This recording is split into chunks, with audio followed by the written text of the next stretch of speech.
상원이 기후변화 대응을 위한 투자와 처방 약값이나 법인세 인상 등을 담은 4,300억 달러 규모의 패키지 법안을 통과시켰습니다. 바이든 대통령이 오는 10월 만료를 앞둔 코로나19 공중보건 비상사태를 재연장하는 방안을 검토하고 있는 것으로 알려졌습니다. 원숭이두창 감염자가 폭증하면서 연방정부가 비상사태까지 선포한 가운데 급증하는 수요를 감당하기 위해 백신 용량을 5분의 1로 나눠 접종하는 방안이 추진될 것으로 보입니다.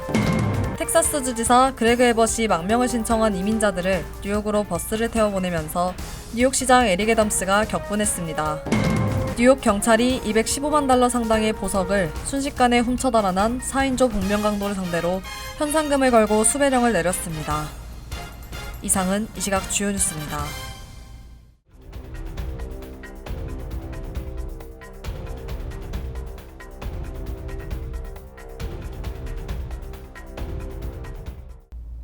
시청자 여러분 안녕하십니까? KBN 뉴스입니다. 상원은 기후변화 대응을 위한 투자와 처방 약값이나 법인세 인상 등을 담은 4,300억 달러 규모의 패키지 법안을 통과시켰습니다. 바이든 대통령의 주요 정책을 뒷받침하기 위해 제안한 더 나은 재건 법안을 수정한 것으로 바이든 대통령과 민주당이 18개월의 노력을 끝에 거둔 정치적 승리로 평가됩니다. 박준환 기자가 보도합니다. 상원이 기후변화 대응 등을 위한 투자와 법인세 인상 등의 내용이 담긴 이른바 인플레이션 감축법을 가결 처리했습니다. 4,300억 달러 규모의 인플레이션 감축법은 기후변화에 대처하고 의료 보장 범위를 확대하는 것을 골자로 하고 있습니다. 연방 정부는 에너지 안보 및 기후변화 대응에 3,690억 달러를 투자하고 이를 위한 재원 마련을 위해 대기업에 최소 15%의 법인세를 부과한다는 계획입니다. 또 전국민 건강보험에 640억 달러를 투입합니다. 조 바이든 대통령의 역점 법안인 더 나은 재건 법안 규모를 축소한 것으로 3천억 달러 넘게 기후변화에 대처하고 청정 에너지를 강화하기 위해 투자하며 처방약 가격 인하 등 내용을 담았습니다. 상원은 밤새 마라톤 회의 끝에 본회의에서 인플레이션 감축법을 표결에 붙였습니다. 공화당 전원이 반대표, 민주당 전원이 찬성표를 던졌으며 당연직 상원의장인 카멜라 해리스 부통령이 캐스팅 보트를 행사해 찬성 51표, 반대 50표로 가결 처리됐습니다. 법안 통과는 11월 중간선거를 앞두고 있는 바이든 대통령의 정치적 승리로 평가받고 있습니다. 바이든 대통령은 인플레이션 감축법 상원 통과를 환영하면서 기후변화의 실존적 위기에 대처하기 위한 사상 최대 규모의 투자라며 하원에 조속한 법안 통과를 촉구했습니다. 그는 또 775페이지 분량의 인플레이션 감축법에 대해 가장 부유한 기업들이 마침내 공정한 몫을 지불하게 될 것이라고 강조했습니다. 법안은 오늘 12일께 민주당이 장악 중인 하원에서 법안이 최종 통과되면 바이든 대통령의 서명을 거쳐 발효됩니다. KBN 뉴스 박준환입니다. 바이든 대통령이 오는 10월 만료를 앞둔 코로나19 공중보건 비상사태를 재연장하는 방안을 검토하고 있는 것으로 알려졌습니다. 폴리티코는 정부 관계자를 인용해 현재 바이든 행정부 내에서 코로나19 공중보건 비상사태 재연장 여부가 논의 중이며 재연장을 하는 쪽으로 기울었다고 보도했습니다. 공중보건서비스법에 따르면 보건복지부 장관은 심각한 질병 등으로 인한 비상 상황이 발생하면 90일간 공중보건 비상사태를 선포할 수 있습니다. 비상사태 선포를 근거로 코로나19 검사와 백신, 치료제 등을 제공하게 됩니다. 바이든 행정부는 지난 2020년 1월 처음 코로나19 공중보건 비상사태를 선포한 뒤 계속 연장해왔습니다. 오는 10월 13일 만료가 예정돼 있습니다. 중단하기 위해서는 종료 60일 전인 8월 15일까지 사전 고지를 해야 합니다. 보건당국 내부에서는 일일 확진자 수가 10만 명이 넘는 현재 상황에서 비상사태를 중단하는 것에 대한 우려의 목소리가 많다고 폴리티코는 보도했습니다. 정부 관계자는 코로나19 팬데믹은 아직 끝나지 않았다며 지금 비상사태를 해제하는 것은 타당하지 않다고 밝혔습니다. 한편 바이든 대통령이 코로나19 음성 판정을 받아 격리에서 해제됐습니다. 대통령 주치의인 케빈 오코너 박사는 백악관 홈페이지를 통한 공개 서한에서 바이든 대통령이 코로나19 검사에서 2회 연속 음성 판정을 받았다면서 이에 따라 격리 조치는 해제되며 공식 외부 일정을 소화할 것이라고 밝혔습니다. 원숭이두창 감염자가 폭증하면서 연방정부가 비상사태까지 선포한 가운데 급증하는 수요를 감당하기 위해 백신 용량을 5분의 1로 나눠 접종하는 방안이 추진될 것으로 보입니다. 더힐 등에 따르면 연방식품의약청은 기존에 접종했던 원숭이 두창 백신 용량을 5분의 1로 나눠 접종하는 방안을 검토하고 있습니다. 로버트 캘리프 FDA 청장은 전반적인 백신 안정성이나 효율성은 사라지지 않게 하는 것이 중요하다며 현재 공급 수준으로는 수요를 맞출 수 없다는 것이 분명하기 때문에 방식을 바꾸는 것을 검토 중이라고 말했습니다. 원숭이 두창이 주로 성소수자 간 접촉을 통해 확산하는 것으로 알려진 가운데 최근에는 성소수자가 아닌 이들도 감염되는 경우가 늘어 보건당국은 우려하고 있습니다. 뉴욕시 보건국에 따르면 원숭이 두창 감염자 중 성소수자가 아닌 이들의 비율은 약 2.4%입니다. 아직은 낮은 비율이지만 일주일 전과 비교하면 비율이 약 2배 수준으로 늘어났습니다. 보건당국은 공동체 생활을 하는 경우가 많은 대학생들의 위험이 클 수 있다고 전했습니다. 가을 학기를 앞둔 뉴욕대와 컬럼비아대 등은 웹사이트와 이메일 등을 통해 원숭이 두창 경보를 보내기 시작했고 화상 질의응답 세션도 개설했습니다. 학생들에게는 원숭이 두창에 감염된 지인과 침구, 수건, 의복, 기구 등을 공유하지 말아야 한다고 당부했습니다. 한편 시 보건국에 따르면 뉴욕시 누적 원숭이 두창 확진자 1,738명 중 아시안은 61명으로 3.5%를 차지하고 있습니다. 아시안 에이즈 연맹은 아시안 성소수자들의 건강 문제를 해결하기 위해 대대적인 설문조사를 진행할 예정입니다. 코로나 팬데믹의 장기화로 코로나 감염을 넘어 전반적 건강 상태가 악화했다는 우려가 사실로 확인되고 있습니다. 의료기관들이 일반 환자보다 코로나 대응에 집중했고 사람들이 감염을 우려해 정기건강검진과 통상적 치료를 위한 병원 방문을 꺼린 게 큰 이유로 꼽힙니다. 심장학회 등에 따르면 미국인의 사망 원인 1위인 심장 관련 질환과 뇌졸중으로 인한 사망 건수가 팬데믹 이래 급증했습니다. 건강검진이 줄어든 반면 스트레스와 비만이 증가한 탓입니다. 실제로 심장질환 관련 사망 비율은 2019년 전체의 15%에서 2020년 21%로 치솟았습니다.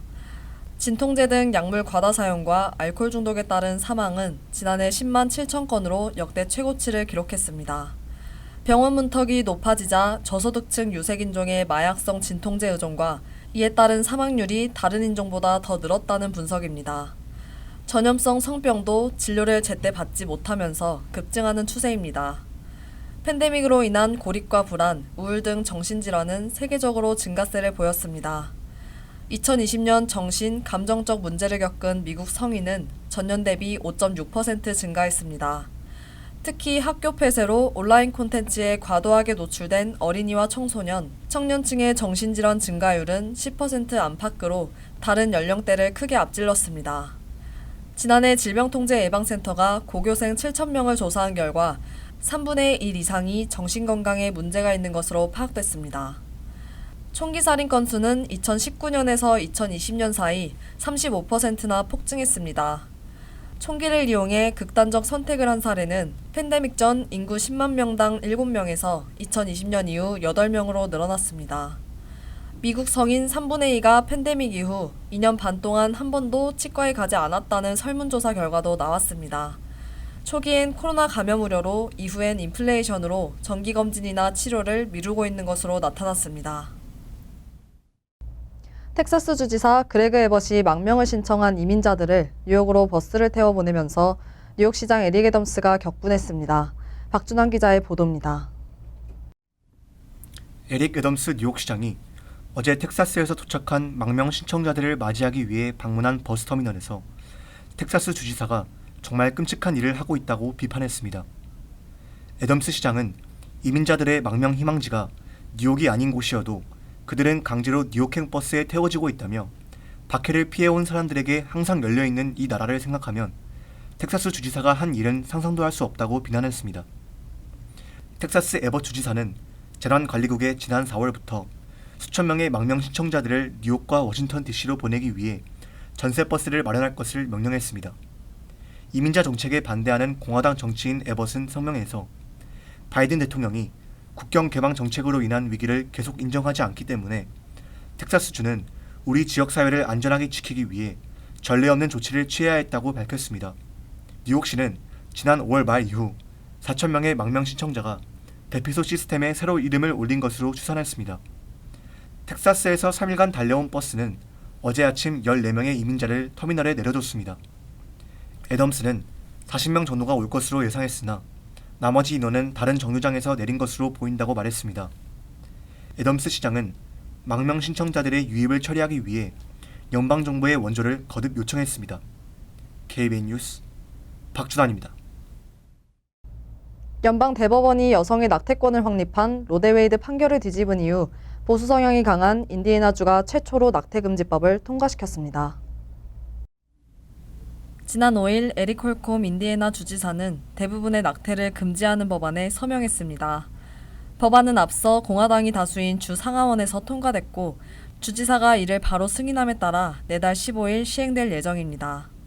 이에 따라 인디애나주는 1973년 낙태를 합법화한 로데웨이드 판결 이후 미국에서 낙태를 불법화하는 첫 주가 됐습니다. 새로운 법은 대부분의 낙태를 불법으로 규정하고 일부 예외 사항만 인정합니다. 성폭행이나 근친상간에 의한 임신의 경우 수정 후 10주 이내 산모의 생명과 건강을 보호해야 할 필요성이 있을 때, 그리고 태아가 치명적인 기형인 경우 등이 해당됩니다. 낙태 시술은 병원이나 병원 소유의 외래진료센터에서만 가능하게 됩니다. 낙태 클리닉은 기존 면허를 잃게 돼 시술할 수 없습니다. 또 의료진이 불법 낙태를 시술하거나 보고 의무를 준수하지 않으면 의료 면허가 취소됩니다. 뉴욕 경찰이 $215만 상당의 보석을 순식간에 훔쳐 달아난 4인조 복면 강도를 상대로 현상금을 걸고 수배령을 내렸습니다. 뉴욕 포스트에 따르면 5일 오후 2시 30분쯤 브롱크스에 있는 한 귀금속 가게에 4인조 복면 강도가 진입해 보석들을 훔쳐 달아났습니다. 매장 내 폐쇄로 TV 영상에 따르면 얼굴을 가린 이 일당은 가게 안으로 뛰어들어와 망치 등 흉기로 진열장 유리를 수차례 내리쳤갠 뒤 챙겨온 가방 안으로 보석 등 귀금속을 쓸어 넣었습니다. 이들이 가게에 들어와 범행을 끝내고 달아나기까지 걸린 시간은 불과 45초. 뉴욕 포스트는 이 사건으로 인한 귀금속 가게의 피해액은 $215만 이른다고 밝혔습니다. 사건 현장 주변에 있던 한 시민은 쾅쾅거리는 소리가 너무 커서 총격이 발생한 줄 알았다며 계획적으로 발생한 절도 사건이라고 본다고 전했습니다. 경찰은 이번 사건의 용의자를 잡기 위해 최고 $3,500의 현상금을 내걸었다고 밝혔습니다. 연방질병통제예방센터가 여름철에 인기가 높은 물놀이 공원에서 각종 약품의 내성을 가진 슈퍼박테리아의 감염 사례를 연구한 새 논문을 발표했습니다. 박준환 기자가 전해드립니다. CDC는 최근 캔자스주 위치타시 부근의 한 물놀이 공원에서 수십 명이 바이러스에 감염돼 발병한 사례 연구를 통해 시겔라 바이러스와 노로 바이러스에 대한 경계를 촉구했습니다. 연구에 따르면 위치타 부근 고다드에 있는 탕가니카 와일드라이프 공원을 다녀온 21명이 시겔라 바이러스에 감염되었고 6명은 노로 바이러스에 감염되었습니다. 또 다른 36명은 이 물놀이 공원을 다녀온 뒤 복통과 소화기 질환을 앓은 것으로 보고되었지만 병원체에 대한 실험실 역학검사는 실시되지 않았다고 지역신문은 보도했습니다. 이 가운데 최소 4명이 입원했습니다. 슈퍼박테리아로 인한 이런 질병은 미국에서 2015년 이후 매년 약 1억 6천만 명이 앓고 있고 이로 인해 100만 명이 죽고 있으며 대개는 오염된 식품 섭취에 기인하고 있습니다. 이번 감염자 가운데에는 8명의 대장균 감염자도 발견됐습니다. 이번 CDC 보고서는 지난해 5월 28일부터 6월 19일 사이에 캔자스의 물놀이 공원을 다녀온 404명을 대상으로 진단검사를 실시한 결과를 토대로 연구한 것입니다. 미국의 물놀이 공원에서는 물을 마시거나 삼키지 마시오 등의 경고문 외에는 물과 관련된 특이 경고사항은 거의 없습니다. 캔자스의 물놀이 공원에서도 우리 시스템은 안전하게 관리되고 있어서 특별히 추가로 발병에 대한 대책 같은 것은 세우지 않고 있다고 밝힌 것으로 보도됐습니다. 하지만 해가 갈수록 심해지는 폭염과 높은 습도로 인해 많은 사람들이 모여드는 물놀이 공원의 슈퍼박테리아 감염 가능성은 어린이나 노약자들에게 큰 위험으로 다가오고 있다고 AP통신은 전했습니다. KBN 뉴스 박주단입니다. 캘리포니아의 데스밸리 국립공원 일대에 돌발 홍수가 발생해 천여 명이 고립되고 공원은 폐쇄됐습니다. 국립공원 측은 6일 대규모 홍수에 대한 상황 파악이 끝날 때까지 공원 입출입 도로를 모두 폐쇄한다고 밝혔습니다. 공원 내에는 관광객 약 500명과 공원 직원 500명이 남아있지만 부상자는 보고되지 않았습니다. 국립공원 서비스 홍보공무원 에비 와이스는 도로가 폐쇄됐지만 꽤 많은 관광객들이 공원을 떠났다고 밝혔습니다. 데스밸리에는 1911년 개측이 시작된 이래 두 번째로 많은 37mm의 비가 쏟아졌습니다. 이 강우량은 데스밸리 연중 강우량의 70%에 해당하며 8월 강우량 평균의 1300%에 달합니다. 강우량을 측정한 111년 중 61년간 연평균 강우량보다 더 많은 양이 하루 새에 쏟아졌습니다. 데스밸리의 기록적 폭우가 쏟아지기 전날까지 올해 연중 강우량은 1mm에 불과해 비가 한 방울도 내리지 않았던 1953년 이래 가장 가물었습니다. 한편 트위터에서 자연현상을 과학적으로 설명하는 글을 쓰는 사이언스걸은 이날 지난 7월 31일 오만에서 발생한 돌발 홍수 영상을 올리고 지표면이 비나 녹아내리는 빙하를 더 이상 흡수 못할 경우 아무런 경고 없이 이런 돌발 홍수가 발생할 수 있다고 적었습니다. 영상에는 강에서 물놀이를 하던 사람들이 갑자기 몰려드는 흙탕물에 놀라 몸을 피하고 미처 대피하지 못한 사람이 급류에 휩쓸려 사람들이 황급히 달려가 구조하는 장면이 담겨져 있습니다. 간추린 소식입니다. 바이든 대통령은 지난 5일 급여 보호 프로그램과 코로나19 재난 피해 대출을 이용해 사기를 저지른 개인 대상 형사 및 민사상 공소시효를 10년으로 연장하는 법안에 서명했습니다. 바이든 대통령은 코로나19 사태로 어려움에 처한 이들을 돕기 위해 마련된 정부 구호 프로그램을 악용하는 사기범들을 반드시 색출해 법의 책임을 물 것이라고 강조했습니다. 연방정부는 감사를 통해 PPP의 경우 7만 건 이상 총 46억 달러가 사기 행각에 의해 지급됐을 가능성이 있다고 보고 있습니다. 캐시 호컬 뉴욕주지사는 뉴욕 주민들이 운전면허증이나 비운전자 신분증에 중립적 성별인 X를 표기하도록 선택할 수 있는 새로운 온라인 프로세스를 시행한다고 발표했습니다. 이에 따라 뉴요커들은 주 차량국 홈페이지를 통해 간편하게 성별 표시를 X로 변경할 수 있습니다. 호컬 주지사는 모든 뉴욕 주민들은 성 정체성에 관계없이 자유롭게 생활할 수 있다면서 이번 조치는 이들 커뮤니티에 대한 평등과 존중을 보장하기 위한 또 하나의 시행이라고 전했습니다. 데일리 뉴스가 뉴욕시경 데이터를 인용해 보도한 데 따르면 올해 들어 7월까지 운전자들에게 발급된 교통위반 티켓은 33만 477건으로 팬데믹 이전에 비해 47%나 급감한 것으로 나타났습니다. 신호위반은 2019년과 비교했을 때 59% 줄었으며 과속은 24%, 불법 유턴 등 부적절한 회전으로 인한 티켓 발급은 67%나 급감했습니다. 단속이 감소하면서 교통사고 사망자는 증가했습니다. 올해 현재까지 뉴욕시 교통사고 사망자는 147명으로 작년 같은 기간 사망자보다는 4명 줄었지만 팬데믹 이전과 비교하면 20명이나 늘었습니다. 뉴욕 한국문화원이 오는 18일 오후 1시에 뉴욕 국립도서관과 공동으로 동화로 배우는 한국어를 개최합니다. 이번 프로그램에서는 유네스코 인류 무형유산인 제주 해녀에 대한 이야기를 그린 그림책 엄마는 해녀입니다를 함께 읽게 됩니다. 제주 해녀의 삶을 다룬 다큐멘터리 물숨의 고이영 감독이 쓰고 스페인의 유명 화가인 에바 알머슨이 그린 이 동화책은 해녀들의 생활과 그들이 가진 삶의 지혜를 아이들이 알기 쉽도록 잔잔한 감동이 있는 이야기와 함께 전달합니다. 프로그램은 한국어와 영어로 진행되며 사전 신청 후 참여할 수 있습니다. 환율과 증권 소식입니다.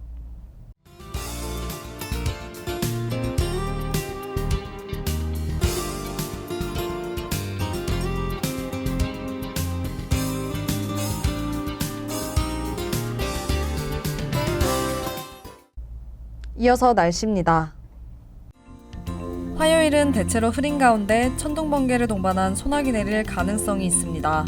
낮 최고 기온은 95도, 섭씨 35도, 밤 최저 기온은 76도, 섭씨 24도로 예상됩니다. 수요일도 대체로 흐리겠고 천둥 번개를 동반한 소나기 내릴 가능성이 있습니다. 목요일도 흐리고 소나기 내릴 가능성이 있습니다. 이상으로 KBN 뉴스를 마칩니다. KBN과 함께 즐거운 저녁 되시기 바랍니다. 미 동부 최대 한인방송 KBN이 제작하는 KBN 뉴스는 웹사이트 mykbn.com 그리고 유튜브와 페이스북에서 다시 보실 수 있습니다. 좋아요, 구독, 알림 설정은 뉴스 제작에 큰 도움이 됩니다.